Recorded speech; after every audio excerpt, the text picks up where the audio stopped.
Before you begin, make sure your crown barrier is upright, stable and in its final position. Check for any sharp edges or burrs that could catch or damage the cover.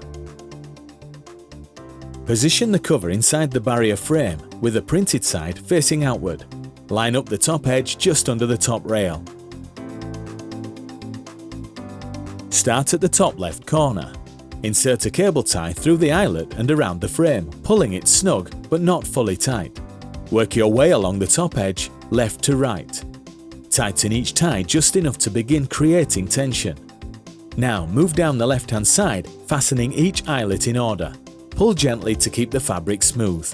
Repeat the same steps down the right side. This keeps tension even and avoids buckling.